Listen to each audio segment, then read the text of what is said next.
부활절 하면 혹시 생각나는 게 있으신가요? 부활절을 상징하는 것들이 조금 있는데 무엇이 부활절을 상징할까요? 전 어렸을 때 교회 가면 부활절에 줬던 계란이 생각이 납니다.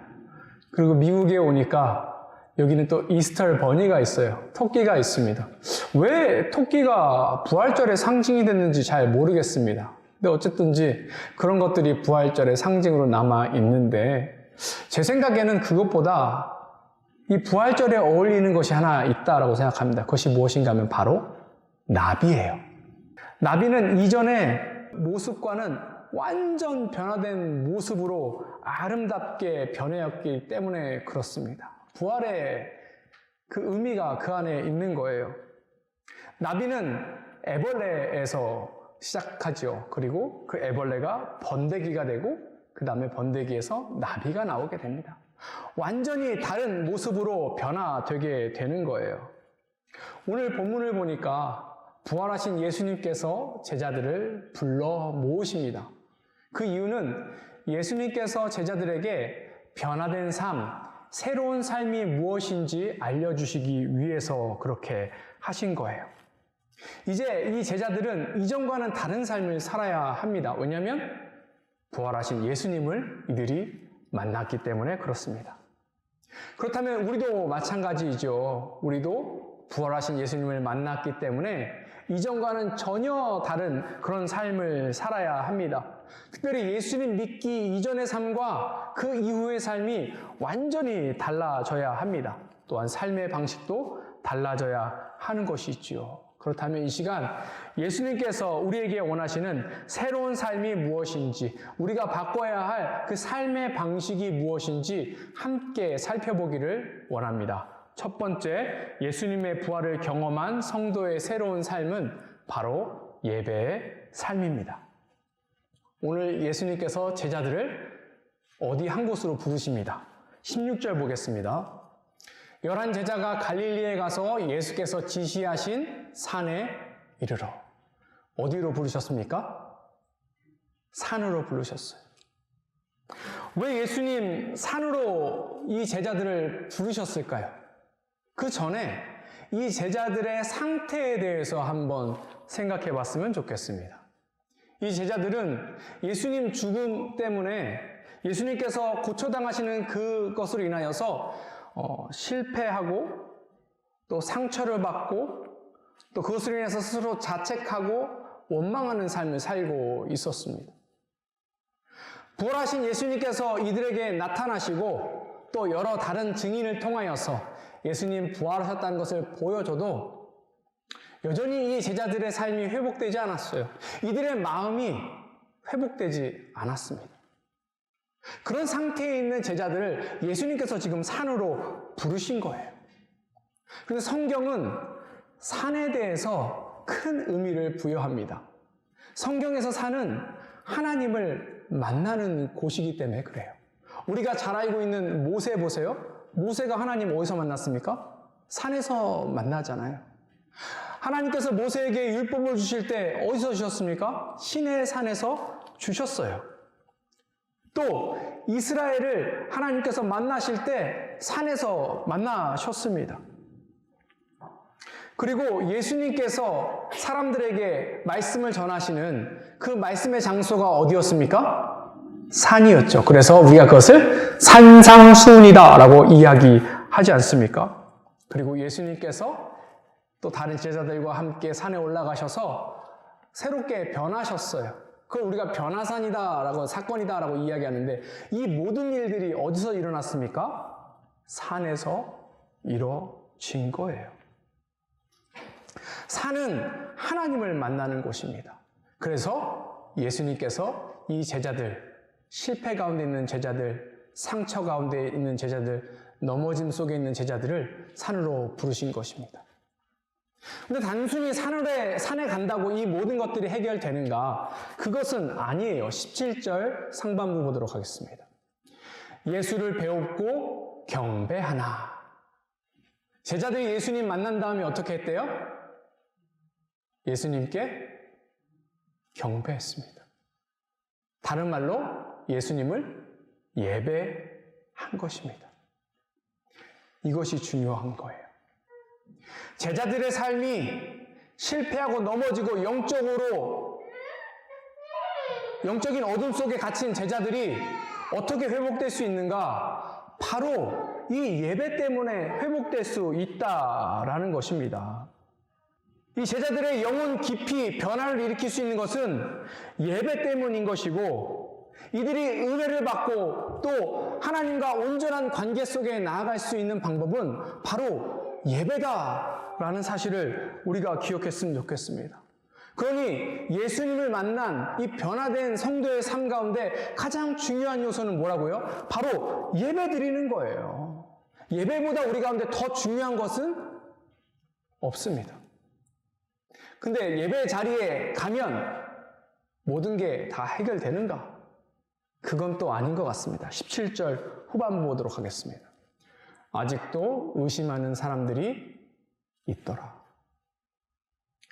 부활하신 예수님을 만난 제자들 중에 예수님께 예배하고 경배하는 자도 있지만 예수님을 의심하는 자도 있어요. 다르게 표현하면 예배 자리에 갔지만 예배드리지 못하는 사람들, 부정적인 반응을 일으키는 사람들이 있다라는 것입니다.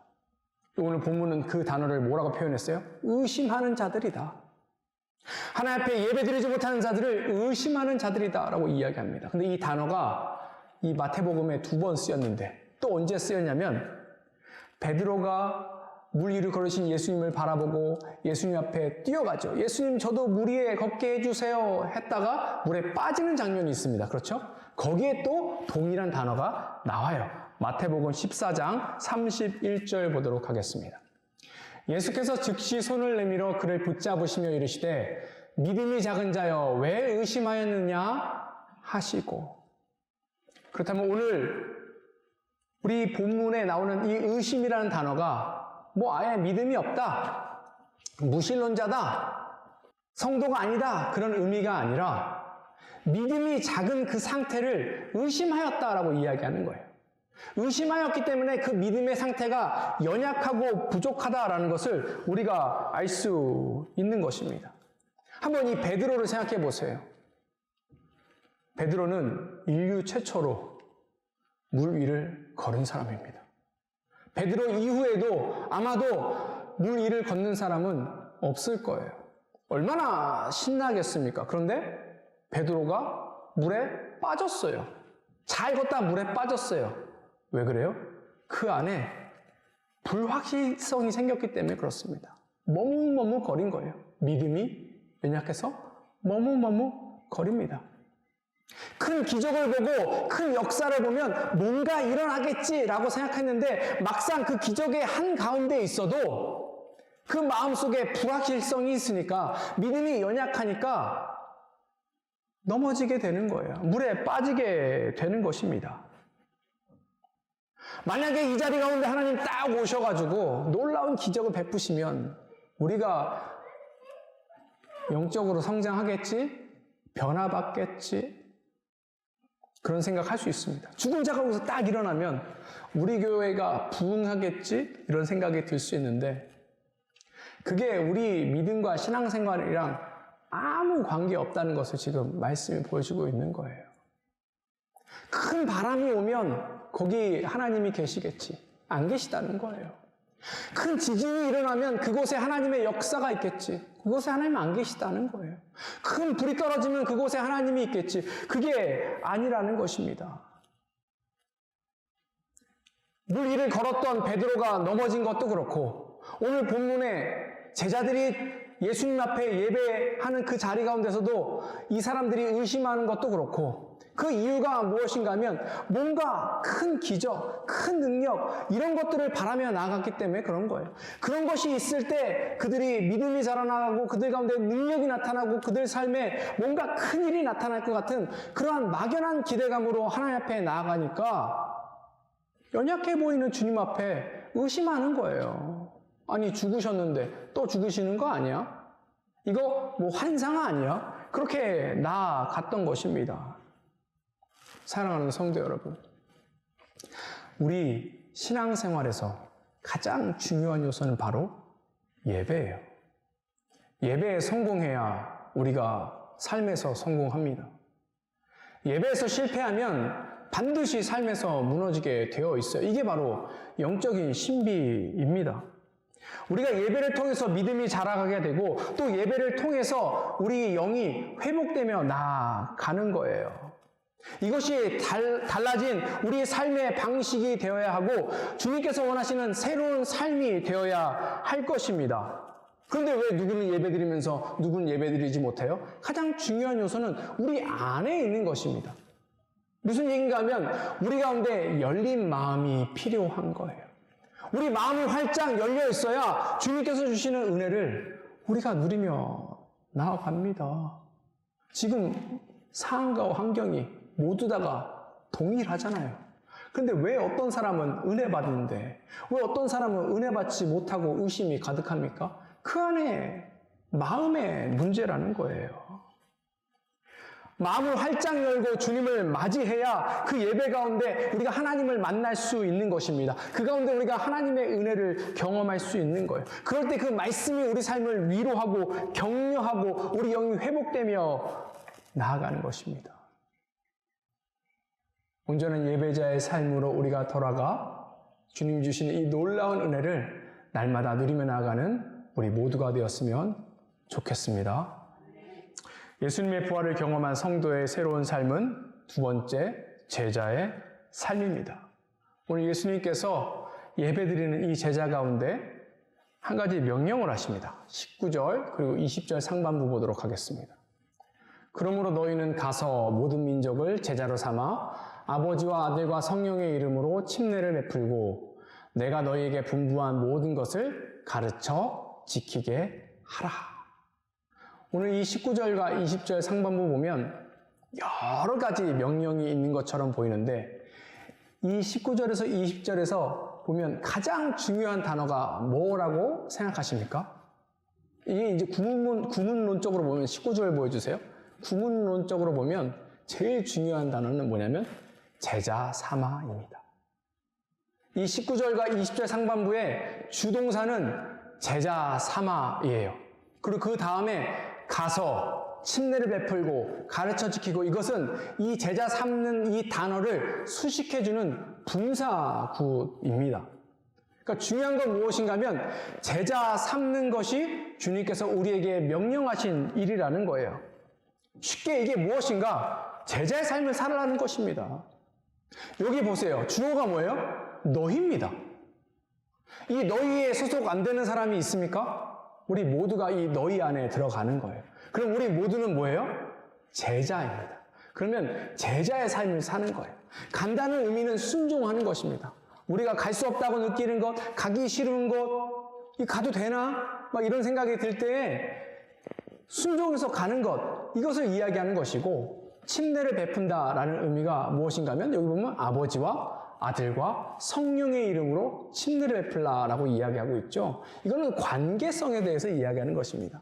우리가 하나님 아버지와 관계를 온전히 맺게 되고 아들이신 예수님과 온전한 관계를 맺게 되고 성령과 온전한 관계를 맺고 나아가는 것에 대해서 이야기하는 거예요. 그리고 가르쳐 지키는 것은 그래서 성도의 삶을 주님께서 명령하신 성도의 삶을 온전히 지키며 나아가는 것입니다.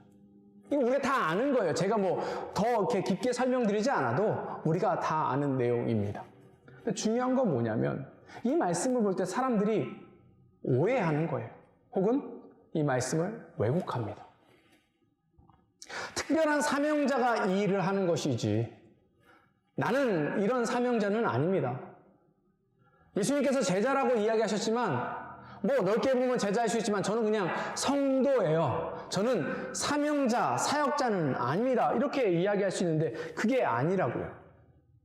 왜 우리가 이 말씀을 우리의 말씀으로 받아들이지 못하는가? 이유가 있습니다. 첫 번째 무엇인가 하면 뭔가 특별한 능력이 필요하지 않을까? 라는 생각 때문에 그래요.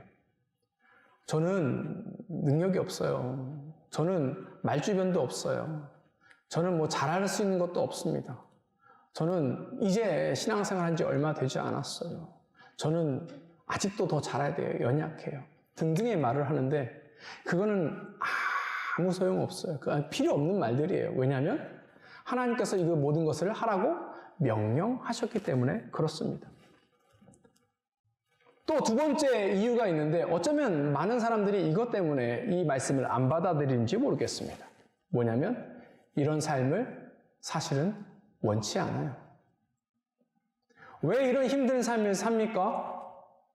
왜 굳이 그런 일을 합니까? 왜 하지 않아도 될 일들을 해요?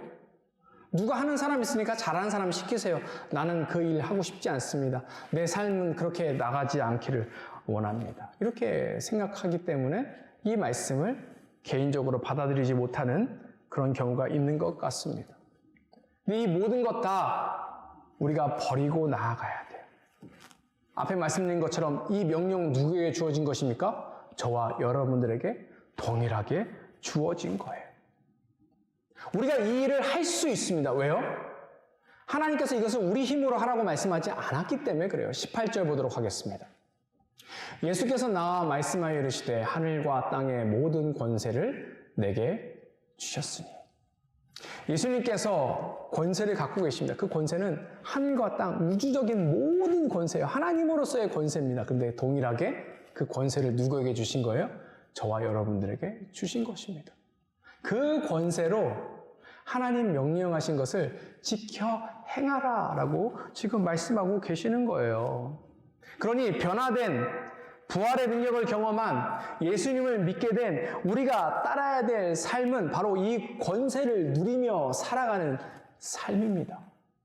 사랑하는 성도 여러분, 여러분들 삶에 하나님의 이 놀라운 권세와 능력이 늘 함께 하시기를 바랍니다.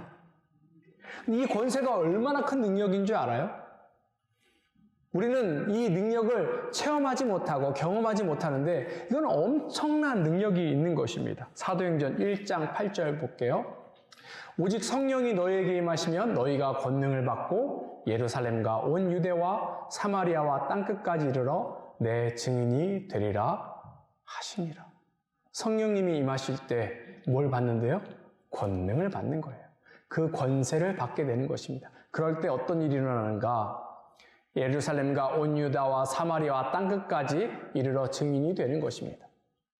이 이야기는 우리가 가지고 있는 한계, 우리가 가지고 있는 경계를 넘어설 수 있는 능력을 얻게 된다는 거예요.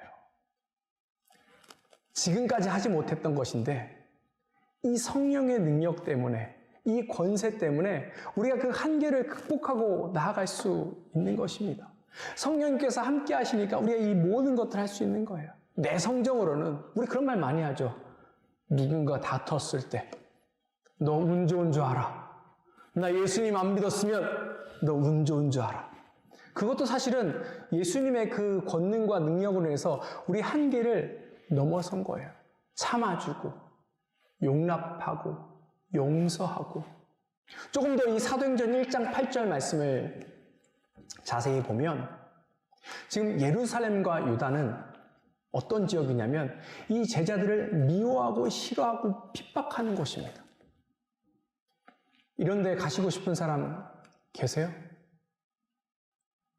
가시고 싶은 사람 손 들어보세요. 아무도 가고 싶지 않을 거예요. 그런데 가야 하니 갑니다! 입니까? 아니에요.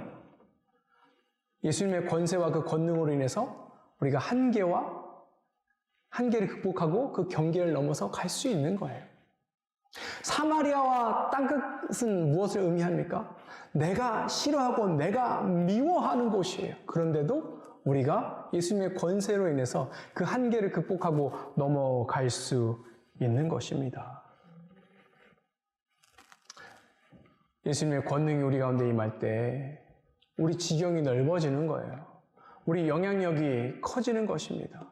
이러한 능력을 우리가 날마다 경험하며 나아갔으면 좋겠습니다. 예수님의 제자들은 이 말씀을 듣고 이 말씀에 순종해서 그 길을 떠났죠. 그래서 전도의 삶, 선교의 삶을 살며 나아가는 것입니다. 오늘 특별히 너무나도 감사한 것은 우리도 이 명령에 순종하고 동참하여 나아간다라는 사실입니다. 여기 보면 조건이 달려있지 않아요. 능력이 많은 사람, 큰 교회, 많은 열매를 맺은 교회가 선교 가라. 이런 말이 아니잖아요.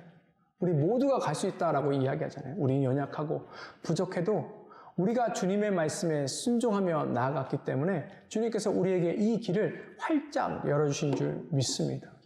더 바라기는 우리가 선교지 가서 이 캄보디아 땅 가서 우리를 통해서 많은 영혼들이 주님을 알길 소원합니다. 하나님께서 우리에게 많은 기회를 주셔서 더 많은 영혼들 섬기고 그렇게 나아갔으면 좋겠어요. 그런데 이게 우리만 하는 것인가? 나가는 선교팀만 하는 것인가? 아니에요. 우리 성도가 다 함께 하는 것입니다. 가는 사람이 있으면 보내는 사람도 있고 뒤에서 서포트하는 사람도 있고 또 뒤에서 기도하는 사람도 있습니다. 우리가 모두가 다 함께 하는 것입니다. 이 일을 통하여서 우리의 지경이 점점 넓어지는 이 놀라운 은혜를 우리 모두가 경험하며 나아갔으면 좋겠습니다. 예수님의 부활을 경험한 성도의 새로운 삶은 마지막으로 동행의 삶입니다. 마태복음에 보면 처음에 예수님께서 탄생하실 때 주신 약속이 하나 있습니다. 마태복음 1장 23절 말씀입니다. 보라, 처녀가 잉태하여 아들을 낳을 것이요 그의 이름은 임마누엘이라 하리라 하셨으니 이를 번역한즉 하나님이 우리와 함께 계시다 함이라. 어떤 약속을 주셨어요? 임마누엘의 약속을 주셨습니다. 임마누엘 뜻이 뭐예요? 하나님이 우리와 함께 하신다. God with us. 이 약속이에요. 그런데 오늘 이 마태복음 28장 20절 후반부 맨 마태복음 마지막에 다시 한번 이 약속을 상기시킵니다. 마태복음 28장 20절 후반부 보도록 하겠습니다. 볼지어다 내가 세상 끝날까지 너희와 항상 함께 있으리라 하시니라. 뭐래요? 너희와 항상 함께 있으리라. I am with you always. 이렇게 다시 한번 우리에게 이 약속을 상기시켜 주십니다. 이게 중요한 거예요. 우리가 예수님 믿기 이전의 삶과 이후의 삶이 달라지게 되는 아주 결정적인 이유가 여기에 있는 것입니다. 이 이후에 예수님께서 늘 우리와 함께 하신다는 것이에요. 여러분들 예수님과 함께 하십니까? 예수님 어디 계세요? 예수님 어디 계세요? 예수님 올라가셨잖아요. 천국에 올라가셨잖아요. 그럼 이 말씀은 안 맞는 것입니까? 아니죠. 이 의미는 예수의 영이 우리와 함께 한다는 것을 의미하는 것입니다. 예수의 영을 우리가 뭐라고 불러요? 성령. 예수의 영과 늘 함께하는 사람은 그래서 성령과 동행하는 삶을 사는 것이고 늘 성령과 동행하는 사람의 삶은 어때요? 성령 충만할 수밖에 없는 것입니다. 우리가 주여! 한다고 성령 충만해집니까? 불러 하면 성령 충만해질까요? 그랬으면 좋겠는데 그런 게 아니죠. 어떻게 성령 충만해져요? 날마다 성령과 동행하는 삶을 살 때 우리가 성령 충만해지는 것입니다. 우리가 성령 충만한지 충만하지 않는지 알 수 있는 방법이 있어요. 제 아내는 제가 성령 충만한지 충만하지 않는지 잘 압니다. 어떻게 하는가? 제가 성령 충만한 것 같으면 제 아내가 오늘 말씀 준비하다가 은혜를 많이 받았나 보네 이렇게 이야기해요. 성령 충만하지 않은 것 같아 보이면 여보 가서 말씀 준비해야겠네 이렇게 이야기합니다. 우리가 성령 충만한지 안 한지 어떻게 알 수 있어요? 성령 충만하면 성령의 열매를 맺기 때문에 그렇습니다. 갈라디아서 5장 22절 23절 보겠습니다. 오직 성령의 열매는 사랑과 희락과 화평과 오래 참음과 자비와 양성과 충성과 온유와 절제니 이 같은 것을 금지할 법이 없느니라. 예수의 영이 함께하는 사람에게는 이와 같은 열매가 나타나는 거예요. 그러니까 우리가 굳이 나는 성령 충만합니다. 나 엄청 충만해. 이야기할 필요가 없어요. 왜요? 우리 삶에 이러한 열매가 나타나면 사람들이 분명히 눈치채고 알아차리게 되기 때문에 그렇습니다. 근데 왜 우리가 성령 충만하지 못하지요? 왜 우리가 예수의 영과 늘 함께 하지 못하지요? 분명히 약속을 주셨는데요. 그 이유를 이 다음 24절에서 이야기하고 있어요. 그리스도 예수의 사람은 육체와 함께 정욕과 탐심을 십자가에 못 박았느니라. 우리가 성령 충만하지 못한 이유가 뭐예요? 우리 안에 있는 욕심 때문이에요. 우리의 정욕과 탐심이 우리로 하여금 예수를 따르고 예수의 영과 늘 함께하는 것에 방해를 주고 있다라고 이야기하고 있는 것입니다. 그러니까 우리가 주의해야 돼요. 우리가 성령, 예수의 영과 함께하기 위해서 주의해야 한다고요. 복음은 누구나 전할 수 있습니다. 어디서나 전할 수 있어요. 주님의 능력도 우리가 늘 이렇게 바라보며 나아갈 수 있습니다.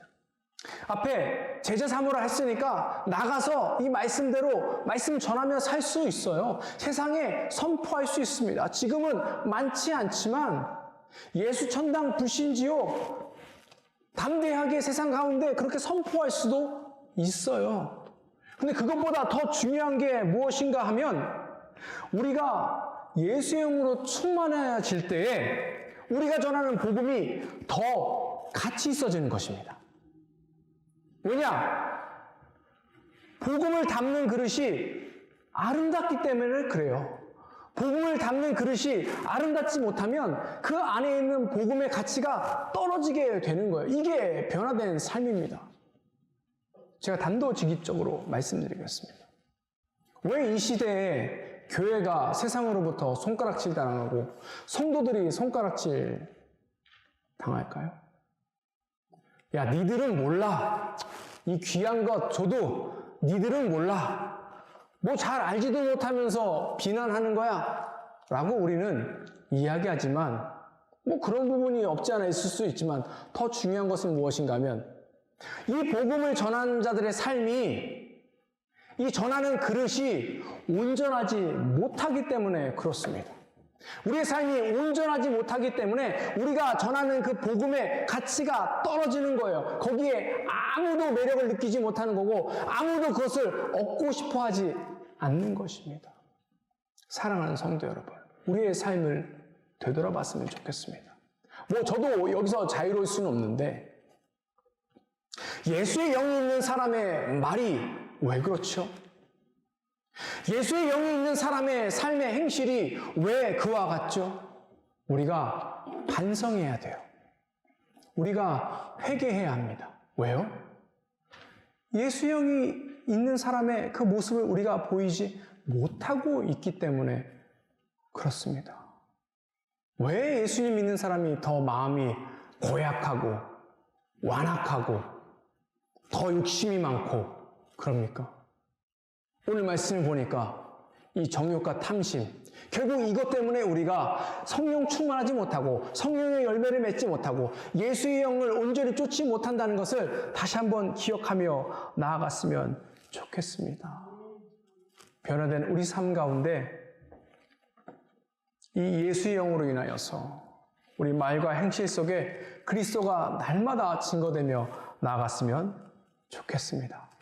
말씀을 마무리하고자 합니다. 앞에 제가 나비에 대해서 말씀드렸는데 우리는 더 이상 번데기가 아니에요. 왜 자꾸 번데기의 삶을 살라고 합니까? 우리는 나비와 같이 아름답게 변화되어서 아름답게 훨훨 날아가는 그러한 존재라는 사실을 다시 한번 기억했으면 좋겠습니다. 예전의 삶 그리워할 필요 없어요. 예전의 삶에 그래서 우리가 머무를 필요 없습니다. 그리고 안주할 필요도 없습니다.